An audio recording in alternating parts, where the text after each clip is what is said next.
अब हम देखने की कोशिश करते हैं कि किस तरीके से द्वितीय सविनय अवज्ञा आंदोलन गांधी जी के द्वारा वापस लिया गया, इसके क्या कारण रहे। इसके बाद हमारे जो कांग्रेसी नेता थे उनका आगे का कार्यक्रम किस प्रकार से रहा। ये एक छोटी स्लाइड रहेगी, लेकिन उतना खास तो नहीं है। लेकिन किस तरीके से काउंसिल ने अंग्रेजी शासन का विरोध किया, इसके बारे में हम देखने की कोशिश करेंगे। तो 7 अप्रैल 1934 को गांधी जी के द्वारा 7 अप्रैल 1934 को गांधी जी के द्वारा यह जो द्वितीय सविनय अवज्ञा आंदोलन था उसको वापस लेने की घोषणा की गई। जब घोषणा की गई तो हमारे जो कांग्रेसी नेता थे उन्होंने भी इसका विरोध किया। तो हमारे जो सरदार पटेल और सुभाष चंद्र बोस थे उन्होंने इसका विरोध किया और अन्य नेताओं ने भी इसका विरोध किया था। तो नेताजी ने कहा कि लगभग 13 वर्ष का जो हमारा जो योजनाबद्ध तरीके से जो कार्य किया जा रहा था उस पर पूरी तरीके से पानी फेर दिया, इस टाइप से वाक्यांश नेताजी का रहा था। तो नेताजी ने कहा था कि 13 वर्ष की मेहनत पर पानी फेर दिया। क्यों वापस लिया? तो इसका मुख्य कारण था कि लोगों में उत्साह कम हो गया था। तो इस तरीके से गांधी जी ने जब बोला कि भाई सविनय अवज्ञा आंदोलन को हम वापस लेते हैं, तो कुछ समय के लिए गांधी जी भी कांग्रेस से अलग हो गए। तो गांधी जी भी कुछ समय के लिए कांग्रेस से अलग हो गए। अब कांग्रेस की मंशा रही थी कि किसी न किसी तरीके से जो अंग्रेजों का कृत्य थे उसका विरोध करना। तो उन्होंने ये सोचा कि व्यवस्थापिका में पुनः जाया जाए और प्रांतीय चुनाव के द्वारा अगर जीता गया तो फिर से अंग्रेजों के जो कार्य प्रणाली उसको बाधित किया जाएगा। इस तरीके से विचार करते हुए उन्होंने व्यवस्थापिका में जाने का विचार बनाया। तो इसी सिलसिले में जो 1930 में जो रायपुर जिला कांग्रेस था वह स्थगित रहा। तो फिर से 1934 में जब बहाली हुई तो 1934 में फिर से जो पंडित शुक्ल हैं वह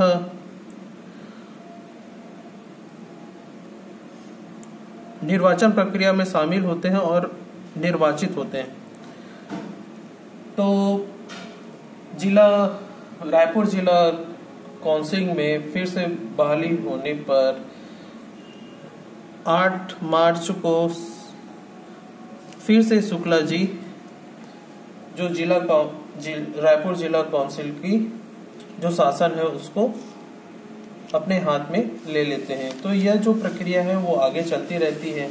इसी सिलसिले में हम देखते हैं जब प्रांतीय चुनाव होता है अभी ये तो उसके बाद अन्य जो घटना है, अभी प्रांतीय चुनाव को देखेंगे बाद में, लेकिन इसके सापेक्ष काउंसिल का जो चुनाव हो रहा था उसमें अन्य घटना में दुर्ग से घनश्याम सिंह गुप्त निर्वाचित हुए और जो महाकौशल साप्ताहिक जो हिंदी पत्र था जो नागपुर से प्रकाशित होता था उससे रायपुर स्थानांतरित किया गया और इसका प्रकाशन हमारे पंडित शुक्ल ने आरंभ किया। तो ये पूछा जाता है भाई कि महाकौशल का जो प्रकाशन किसने किया? तो महाकौशल का प्रकाशन पंडित शुक्ल ने किया। ठीक है। तो एक महत्वपूर्ण घटना 1935 की ये है कि 1935 में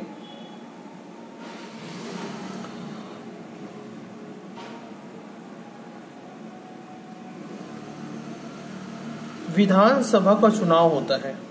ठीक है। तो 1935 में जब विधानसभा का चुनाव होता है तो यहाँ से रायपुर से हमारे ठाकुर प्यारेलाल और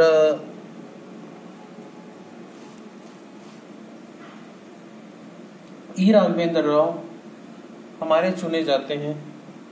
तो 1936 में ई राघवेंद्र राव साहब को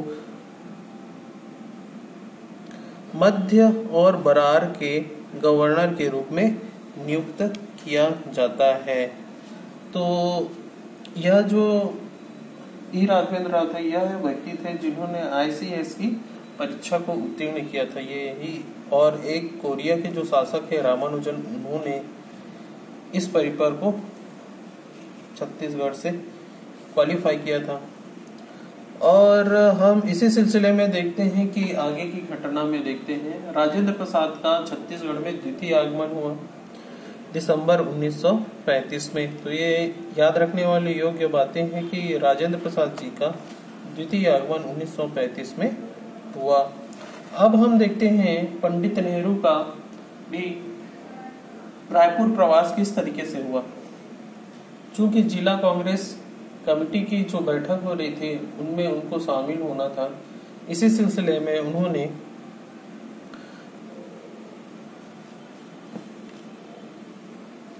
15 और 16 दिसंबर 1935 की जो ये लगभग घटना है, तो उसी समय जो रायपुर जिला काउंसिल के द्वारा छठी वार्षिक शिक्षक सम्मेलन हो रहा था। 15 और 16 दिसंबर को रायपुर में जिला काउंसिल के द्वारा एक छठा वार्षिक शिक्षक सम्मेलन हो रहा था। तो इस काउंसिल के जो अध्यक्ष थे वे पंडित नेहरू को चुना गया था।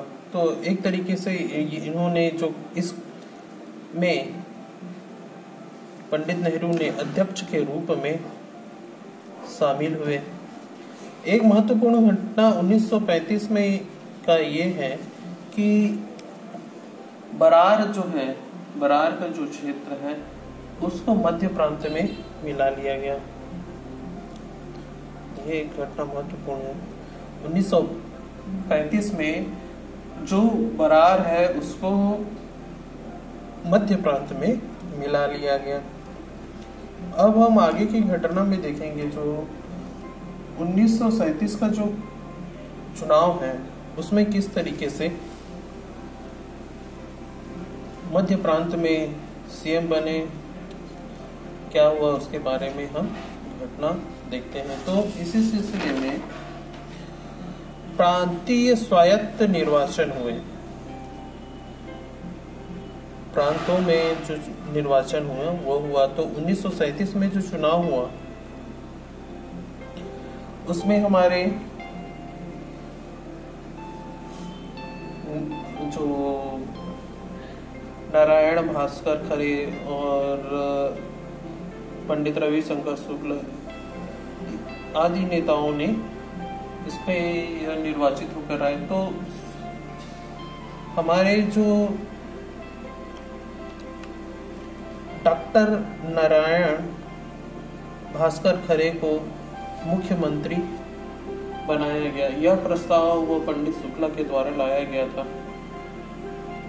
और उसी समय शिक्षा मंत्री के रूप में रविशंकर शुक्ल नियुक्त हुए। उन्होंने एक महत्वपूर्ण कार्य किया था, शिक्षा मंदिर योजना का शुरू किया था। तो ये प्रश्न में पूछा गया है कि पंडित रविशंकर शुक्ल के द्वारा कौन सी योजना शुरू की गई थी। तो शिक्षा मंदिर योजना शुरू की थी। ये एक इम्पोर्टेंट पॉइंट है, सब देख लेना इसको।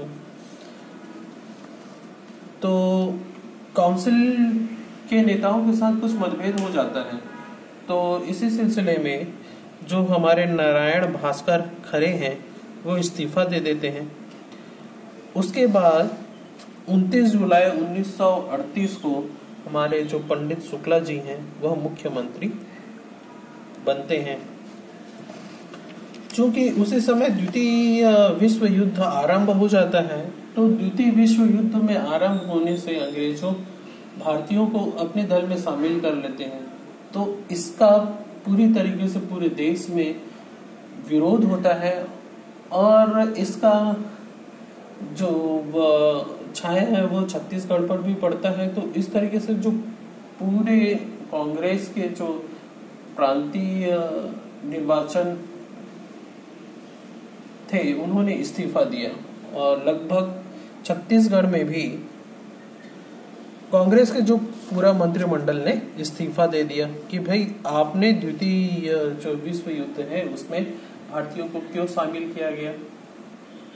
अब आगे की हम दो घटनाएं हैं जिसके बारे में सूक्ष्मतम से ध्यान देंगे, कोई ज्यादा बड़ी वाली बात नहीं है। जिस तरीके से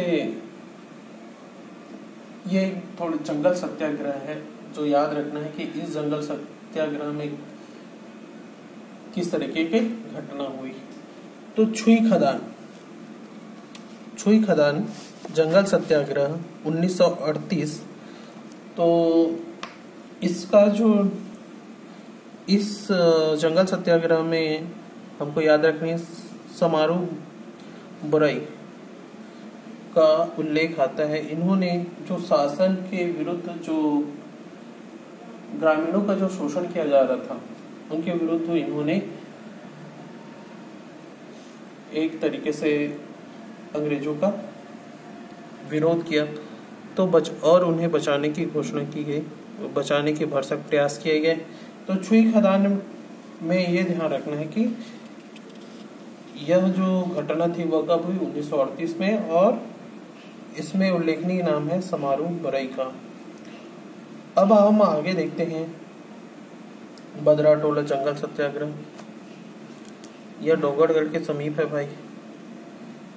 1938 में यह जंगल सत्याग्रह हुआ। इसमें जो आदिवासी रामाधीन गोड़ थे, वे शहीद हुए। जब जंगल सत्याग्रह चल रहा था तो इसी बीच अंग्रेजों के द्वारा जो कृत्य किया और इसमें जो हमारे जो ग्रामीण परिदृश्य के आंदोलन करते थे, विरोध करते थे, अंग्रेजों के द्वारा जब गोली चलाया गया, उग्र हो गया था यह जो आंदोलन था। तो इसमें जो शहीद हुए वो रामाधीन गोड़। तो इस तरीके से हम देखते हैं कि छुई खदान जंगल सत्याग्रह के लिए याद रखने योग्य बातें हैं कि 1938 में हुआ और इसमें शहीद हुआ रामाधीन गोड़। तो इस तरीके से यह जो स्लाइड था वह एक तरीके से निरपेक्षता की ओर था। चल रहा है तो चलने वाला। अब हम देखेंगे कि द्वितीय विश्व युद्ध में भारतीयों को ले तो लिया गया था और मंत्रिमंडल के द्वारा जो कांग्रेसी मंत्रिमंडल था उन्होंने लगभग पूरे देश से इस्तीफा दे दिया था। तो भाई अब अंग्रेजों की कमजोरी को हमारे जो कांग्रेसी थे उन्होंने पकड़ लिया और आगे हम देखेंगे कि किस तरीके से व्यक्तिगत सत्याग्रह हुए, क्रिप्स मिशन आए और गांधी जी के द्वारा भारत छोड़ो आंदोलन के तक करो या मारो का नारा दिया गया। क्योंकि भाई आप किसी को तभी दबो सकते हो जब अगला आदमी कमजोर हो। तो द्वितीय विश्व युद्ध के समय जो अंग्रेजों की जो शक्ति थी वो लगभग क्षीण होने को थी। तो गांधी जी ने इन समय में बोला कि भाई अब करो या मरो, आगे देखेंगे हम, अभी तो व्यक्तिगत सत्याग्रह में आएंगे। तो इस तरीके से जो कार्य हुए वो आगे के स्लाइड में देखेंगे। अभी तक के लिए धन्यवाद।